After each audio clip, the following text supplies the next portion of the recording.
Assalamualaikum warahmatullahi wabarakatuh. Selamat siang, saya Eza Nia Rushita, MPM 2019-2150182, kelas R6B, mata kuliah Akhlak dan Etika, dosen pengampu, Bapak Asyad LTHL MPD. Pengertian akhlak dan keutamaannya. Menurut Ahmad Amin, akhlak adalah kebiasaan kehendak. Ini berarti bahwa kehendak itu apabila telah melalui proses membiasakan sesuatu, maka kebiasaan itu disebut akhlak. Menurut Abu Dinata, akhlak adalah perbuatan yang dilakukan dengan mendalam dan tanpa pemikiran, namun perbuatan tersebut telah mendarah daging dan melekat dalam jiwa.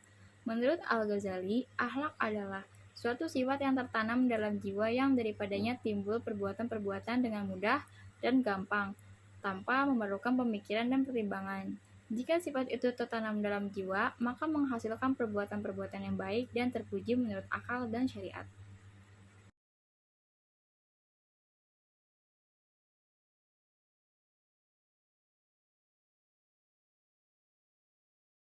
Secara bahasa, akhlak terbentuk dari kata hilkun atau kulkun yang memiliki arti budi pekerti, tingkah laku, atau tabiat.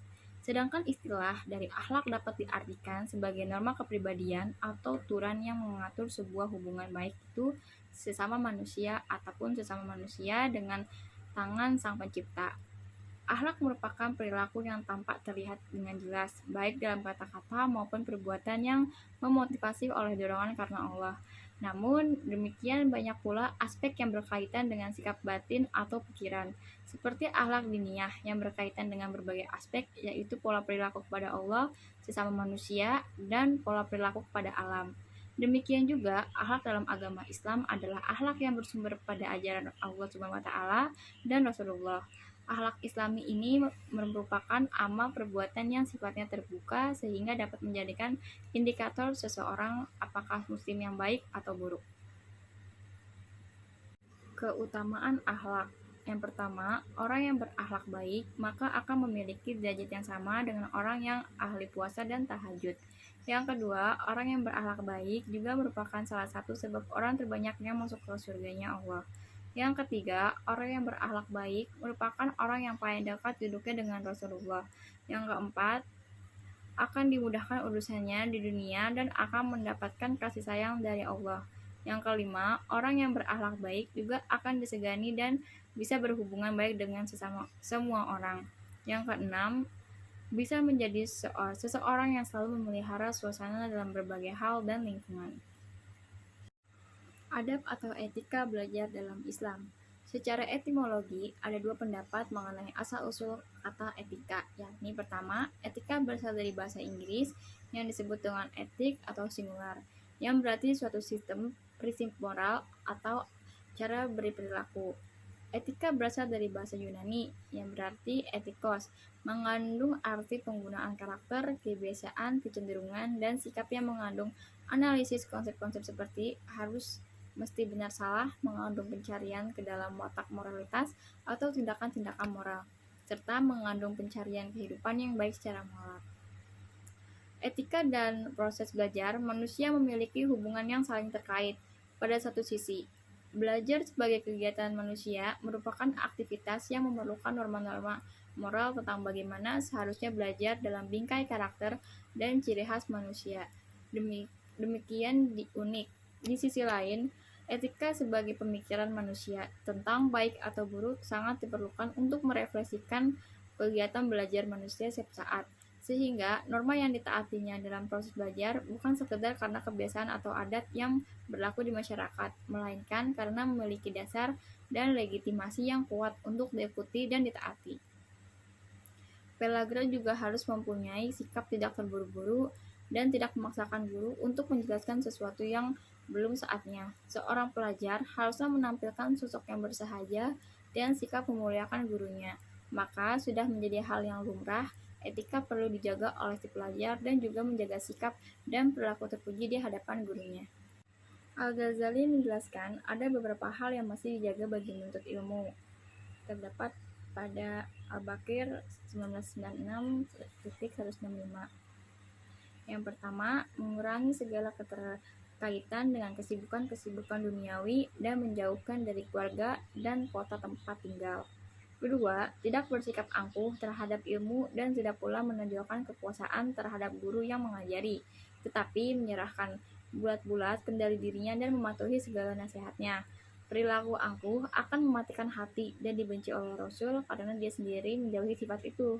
Yang ketiga, bagi seorang pemula dalam upaya menuntut ilmu, ialah tidak memalingkan perhatiannya sendiri untuk mendengar pendapat manusia yang bersimpang siur. Baik ilmu yang sedang dipelajarinya itu termasuk ilmu dunia maupun ilmu akhirat, sebab akan menimbulkan keraguan dan kebingungan dalam pikirannya sendiri, melemahkan semangatnya dan membuatnya putus asa untuk meraih pengetahuan. Yang keempat, bagi seorang penuntut ilmu adalah menunjukkan perhatiannya yang sungguh-sungguh pada tiap-tiap disiplin ilmu yang terpuji. Yang kelima, hendaklah ia tidak melibatkan diri dalam berbagai macam ilmu pengetahuan secara bersamaan. Hendaknya ia tidak melibatkan diri dalam suatu bagian ilmu sebelum menguasai bagian yang sebelumnya, sebab semua ilmu berurutan secara teratur. Yang ketujuh, hendaknya ia berusaha mengetahui apa kiranya yang menjadikan sesuatu menjadi semulia-mulia yang ilmu. Ini dapat diketahui dengan memperhatikan dua hal. Yang pertama, kemuliaan buah dari ilmu tersebut. Yang kedua, kemantapan dan kekuatan dalil yang menopangnya. Yang ke-8, hendaknya seorang penuntut ilmu menjadikan tujuannya segera demi menghiasi batinnya dengan segala aspek kebajikan. Sedangkan tujuan selanjutnya demi mendekatkan diri kepada Allah. Guru adalah orang yang memberikan ilmu, yang dengan ilmu itu orang menjadikan mulia baik di dunia maupun di akhirat. Ini juga sejalan dengan pemandangan Hashim al-Asri dalam kitab Adab al-Alim wal Muta'lim. Dia mengatakan bahwa murid harus pertama bagi murid hendaknya berniat suci untuk menuntut ilmu, jangan berniat untuk hal-hal duniawi dan jangan melecehkan atau menyepelekan. Yang kedua, bagi guru dalam mengajarkan ilmu, hendaknya meluruskan niatnya terlebih dahulu, tidak mengharapkan materi semata-mata. Di samping itu, yang diajarkan hendaknya sesuai dengan tindakan-tindakan yang diperbuat. Etika beragama, berbangsa, dan bernegara dalam Islam. Etika adalah ilmu tentang baik buruknya suatu perbuatan manusia, atau dalam kata lain, etika digunakan untuk meninjau perbuatan manusia dari sisi keilmuan. Dalam filsafat, etika disebut sebagai filsafat moral, yakni studi yang sistematik tentang sifat dasar dari berbagai konsep nilai baik dan buruk, benar dan salah, suatu perbuatan manusia. Etika juga sering diartikan sebagai aturan yang tidak tertulis di mana setiap orang diharapkan untuk mematuhinya. Agama merupakan kekuatan yang pokok dalam perkembangan umat manusia. Agama sebagai kontrol moral, sebagai contoh dalam kehidupan modern yang serba pragmatis dan rasional. Manusia menjadi lebih gampang kehilangan keseimbangan, mudah kalap dan brutal, serta terjangkit berbagai penyakit kejiwaan. Akhirnya, manusia hidup dalam kehampaan nilai dan makna. Agama berfungsi sebagai pelindung yang memberikan keteduhan dan kesejukan serta memiliki ketentraman hidup. Dengan demikian, ajaran agama mencangkup berbagai dimensi kehidupan manusia, multidimensi nasional. Senantiasa dapat menyelesaikan diri dengan perkembangan dan tidak pernah mengenal istilah ketinggalan zaman atau out of date. Etika mendukung keberadaan agama, di mana etika sanggup membantu manusia dalam menggunakan akal pikiran untuk memecahkan masalah. Etika mendasarkan diri pada argumentasi rasional, sedangkan agama mendasarkan pada wahyu Tuhan. Dalam agama, ada etika dan sebaliknya. Agama merupakan salah satu norma dalam etika. Berdasarkan kedua fungsi tersebut di atas, manusia dapat meningkatkan dan mengembangkan dirinya menjadi manusia yang memiliki yang beradaban yang tinggi. Selanjutnya, negara. Negara atau state berasal dari bahasa Latin yaitu status atau statum, yang berarti menempatkan dalam keadaan berdiri, membuat berdiri, dan menempatkan. Kata status sendiri dalam bahasa Latin klasik berarti sesuatu yang memiliki sifat-sifat tegak. Sedangkan menurut para ahli seperti yang diungkapkan oleh George Gelling, negara adalah organisasi kekuasaan yang dari sekelompok manusia yang mendiami wilayah. Secara kodrati, manusia ditakdirkan oleh Allah SWT bersuku-suku dan berbangsa-bangsa. Tujuannya adalah agar saling mengenal sebagaimana yang tercantum dalam Al-Quran Surat Al-Hujurat ayat 13. Wahai manusia, sungguh kami telah menciptakan kamu dari seorang laki-laki dan seorang perempuan. Kemudian kami jadikan kamu berbangsa-bangsa dan bersuku-suku agar kamu saling mengenal. Sesungguhnya yang paling mulia di antara kamu di sisi Allah ialah orang yang paling bertakwa. Sungguh Allah Maha Mengetahui, Maha Teliti. Tidak hanya itu, untuk saling mengenal saja, akan tetapi juga untuk saling memberi manfaat. Hal ini sebagaimana yang diungkapkan oleh Quraisy Shihab ketika menjelaskan ayat tersebut bahwa semakin kuat sikap pengenalan satu pihak kepada yang lainnya, semakin terbuka peluang untuk saling memberi manfaat karena itu ayat di atas menekankan perlunya saling mengenal. Hubungan manusia dalam berbangsa dan bernegara. Islam memerintahkan kepada orang beriman agar taat kepada Allah, taat kepada Rasul-Nya, dan taat kepada pemerintah. Prinsip-prinsip tersebut adalah taat kepada Allah sebagaimana tercantum dalam Al-Quran, taat kepada Rasulullah sebagaimana terdapat dalam sunnahnya yang sahih, taat kepada pemegang kekuasaan selagi mereka bagian dari kaum muslim dan selama perintahnya tidak bertentangan dengan Allah dan Rasul-Nya. Mengembalikan kepada Allah, Al-Quran, dan Rasul-Nya sunnah jika terjadi perselisihan. Lalu yang kedua, Islam mengatur akan pentingnya menjaga persatuan dan kesatuan dalam kehidupan berbangsa dan bernegara. Negara adalah tempat di mana suatu bangsa tinggal dan hidup sehingga tentram tidaknya dan nyaman sangat bergantung dalam kondisi persatuan dan kesatuan. Yang ketiga, Islam memerintahkan kepada orang yang beriman untuk membela tanah air. Tanah air yang menjadi tempat hidup dan mencari penghidupan harus dibela. Bahkan membela tanah air merupakan bagian daripada iman, atau dengan kata lain, membela tanah air adalah bagian dari konsekuensi keimanan seseorang.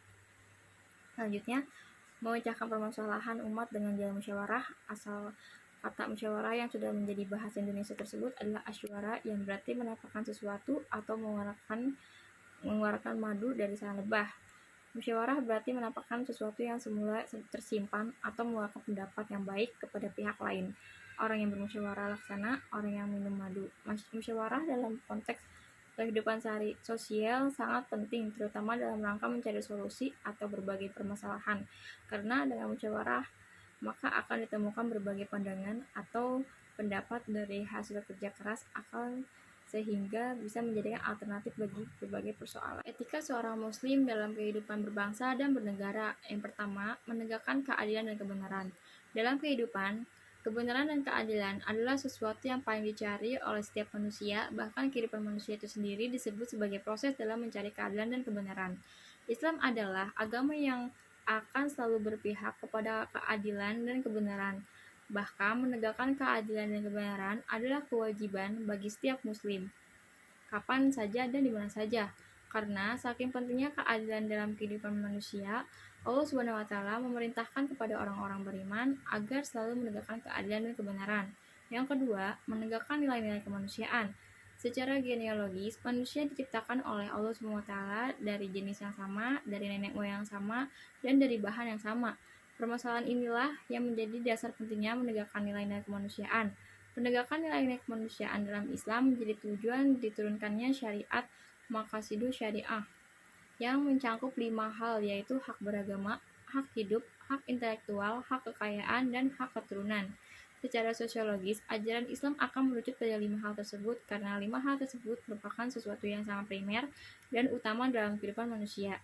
Dengan demikian, seorang muslim berkewajiban menegakkan pentingnya nilai-nilai kemanusiaan dalam kehidupan berbangsa dan bernegara. Apabila ini terwujud, maka cita-cita menjadi negara yang berdaulat thayyibatun warabun ghafur akan tercapai. Ketiga, mewujudkan kemaslahatan umat. Inti daripada syariat Islam adalah terwujudnya kemaslahatan umat. Kemaslahatan ini bisa bersifat material maupun non-material, baik untuk dirinya dan untuk orang lain. Kemaslahan adalah sesuatu yang bersifat universal, berlaku di mana saja dan kapan-kapan, sehingga harus diperjuangkan oleh setiap manusia. Dalam berbangsa dan bernegara, kebijakan atau keputusan hukum harus mengacu kepada terwujudnya permasalahan umat. Bahkan dalam kaidah fikih yang dinyatakan bahwa kebijakan seorang pemimpin harus dikaitkan dengan kemaslahatan. Dengan demikian, peran serta seorang muslim dalam politik selalu secara umum dan kebijakan secara khusus adalah ikut serta mendorong terwujudnya kemaslahatan umat. Pengertian musyawarah dan etika berdemokrasi dalam Islam. Musyawarah diartikan sebagai pembahasan bersama dengan maksud mencapai keputusan atas penyelesaian masalah bersama. Selain itu dipakai juga kata musyawarah yang berarti berunding dan berembuk. Dalam susunan kemasyarakatan, prinsip musyawarah ditegakkan sesuai dengan asas yang mendasari sistem demokrasi. Tetapi musyawarah itu sendiri tidak terikat oleh komunitas yang sifatnya masih pemerintah atau kenegaraan saja. Ia menyentuh segala aspek yang menyangkut kepentingan bersama, bukan masalah yang telah menjadi ketetapan Tuhan. Etika berdemokrasi dalam Islam tentu dengan cara bermusyawarah, sebagaimana firman Allah, maka berkat rahmat Allah engkau Muhammad berlaku lemah lembut terhadap mereka. Sekiranya engkau bersikap keras dan berhati keras, tentulah mereka menjauhkan diri dari sekitarmu. Karena itu maafkanlah mereka dan mohonkanlah ampun untuk mereka, dan bermusyawarahlah dengan mereka dalam urusan itu. Kemudian apabila engkau telah membulatkan tekad, maka bertakwalah kepada Allah, sungguh Allah mencintai orang yang bertawakal. Selama Rasulullah hidup, sering mengimplementasikan musyawarah dengan sahabat-sahabat beliau dalam usulan kenegaraan dan atau kemasyarakatan yang perlu menjadi perhatian bersama. Pemimpin dalam Islam, dalam demokrasi, tentu sering mendengar pesta demokrasi, yaitu adanya pemilihan para pemimpin oleh rakyat. Pemimpin dalam Islam dikenal dengan kata khilafah atau imamah. Kepemimpinan dalam Islam adalah proses aktivitas yang tujuannya untuk dapat mempengaruhi orang lain supaya bisa diarahkan dengan aturan-aturan agama. Seorang pemimpin dalam Islam mempunyai kriteria khusus supaya bisa dicalonkan sebagai pemimpin, yaitu dengan beberapa syarat. Yang pertama, seakidah. Tujuannya adalah agar membawa kemaslahatan bagi kaum muslim. Pemimpin yang mempunyai pengaruh yang sangat besar dalam keberhasilan kebijakan dan menentukan arah akidah rakyatnya. Bagi seorang mukmin, akidah yang benar bagi pemimpin merupakan syarat yang paling argen, karena ketidaksamaan akidah akan menentukan karakter orang mukmin, apakah ia termasuk mukmin yang sebenarnya atau menjadi seorang munafik. Selanjutnya mukalah, bertujuan supaya pemimpin mampu mengatasi permasalahan rakyat. Tidak sah mengangkat pemimpin dari kalangan anak-anak ataupun orang gila. Selanjutnya merdeka, upaya pemimpin dapat mencurahkan waktunya dalam melayani dan memimpin disegani. Selanjutnya adalah laki-laki, supaya dapat mencurahkan waktu dan dapat berhubungan dengan para laki-laki dalam membahas dan menyelesaikan tugas-tugas negara dengan hasil yang menguntungkan negara, tidak merugikan negara. Yang selanjutnya ada adil. Yang keenam, berpengaruh luas dalam arti yang sebenarnya. Pemimpin harus mengetahui hukum-hukum, paham tentang agama. Dengan harapannya, nanti bisa mengajarkan rakyatnya dan tidak memutuskan perkara dengan pelin-pelan. Bisa memutuskan perkara dengan adil dan benar dengan waktu yang singkat karena mengerti hukum. Selanjutnya ada berani. Berani di sini adalah hatinya kuat ketika tertimpa musibah gelisah, sengsara. Tujuannya supaya mampu mengendalikan dirinya, dapat mengatur komando prajurit, mengalahkan musuh-musuh, membuka kemenangan, menghadapi peristiwa yang terjadi, tidak melarikan diri atau bersembunyi di belakang. Berani mengatasi fitnah yang terjadi di masanya. Selanjutnya, mempunyai pemilihan yang brilian. Syarat ini dibagi pemimpin guna untuk bisa mengatur rakyat dengan strategi yang jitu dan mengatasi masalah-masalah keduniaan dengan baik. Yang terakhir, sejahtera panca indera. Sejahtera panca indera akan membawakan pemimpin bisa berinteraksi dengan rakyatnya dengan mudah dan cepat. Menurut Profesor Al-Jajuli, hak seorang pemimpin ada 3. Yang pertama, hak untuk ditaati. Pemimpin yang ditaati oleh rakyat, pemimpin yang adil, pemimpin yang rakyatnya kepada kebaikan sehingga rakyatnya patuh dan mencintainya. Yang lalu, hak untuk dibantu. Hak untuk dibantu ini erat sekali dengan kewajiban rakyat. Hak untuk ditaati dan dibantu misalnya adalah kewajiban rakyat untuk menaati dan membantu seperti surat An-Nisa ayat 59. Wajib kepada setiap muslim untuk mendengar dan taat kepada pemimpinnya, baik dia senang atau tidak senang selama pemimpin itu tidak menyuruh melakukan maksiat. Apabila ia memerintahkan untuk melakukan maksiat, maka tidak perlu mendengarkan dan menaatinya. Hadis riwayat Muslim. Lalu yang terakhir, hak untuk mendapat imbalan. Mendapat imbalan adalah hak dari pemimpin. Tidak mungkin seorang pemimpin dengan tugasnya yang banyak dan berat tidak dapat imbalan. Selain dia mempunyai kewajiban kepada negara, beliau pun di satu sisi mempunyai kewajiban memberikan nafkah pada keluarganya. Oleh karena itu, seorang pemimpin punya hak untuk mendapatkan imbalan.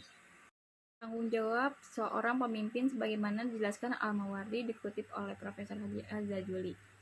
Yang pertama, memelihara agama, dasar-dasarnya yang telah ditetapkan dan apa yang telah disepakati. Yang kedua, mentafsirkan hukum di antara orang yang bersengketa dan menyelesaikan perselisihan sehingga keadilan terlaksana secara umum. Yang ketiga, memelihara dan menjaga keamanan agar manusia dapat dengan tentram dan tentang berusaha mencari kehidupan serta dapat keluar dari bepergian dengan rasa aman dan ada gangguan terhadap diri dan hartanya. Selanjutnya, menegakkan hukum-hukum Allah agar rakyat tidak berani melanggar hukum dan memelihara hak-hak hamba dari kehancuran atau kebinasaan. Selanjutnya, menjaga tapak batas dengan kekuatan yang cukup agar negara terlindung dari serangan dan pencaplokan daerah dari musuh. Memerangi orang yang menentang Islam setelah dilakukan dakwah dengan baik-baik. Memufai dan sedekah-sedekah sesuai dengan ketentuan syariat di atas dasar nas istiad tanpa ragu-ragu. Menetapkan kadar-kadar tertentu pemberian untuk orang yang berhak menerimanya, serta membayarkan pada waktunya. Menggunakan orang-orang yang dipercaya dan jujur dalam menyelesaikan tugas serta menyerahkan pengurusan kekayaan negara pada mereka supaya tugas negara dapat dilaksanakan oleh orang-orang yang ahli dan harta negara diurus oleh orang-orang yang punya rasa tanggung jawab dan kejujuran. Melaksanakan sendiri tugas-tugasnya yang langsung dalam membina umat dan menjaga agama. Profesor Haji Az-Ghazali menambahkan tugas pemimpin dikutip dari pendapat Yusuf Musa 117, menyebarluaskan ilmu pengetahuan karena kemajuan negara sangat tergantung pada ilmu-ilmu agama dan ilmu pengetahuan. Sekian presentasi dari saya, bila banyak kekurangan mohon maaf. Syukron ala kulli hazi asyai. Wassalamualaikum warahmatullahi wabarakatuh.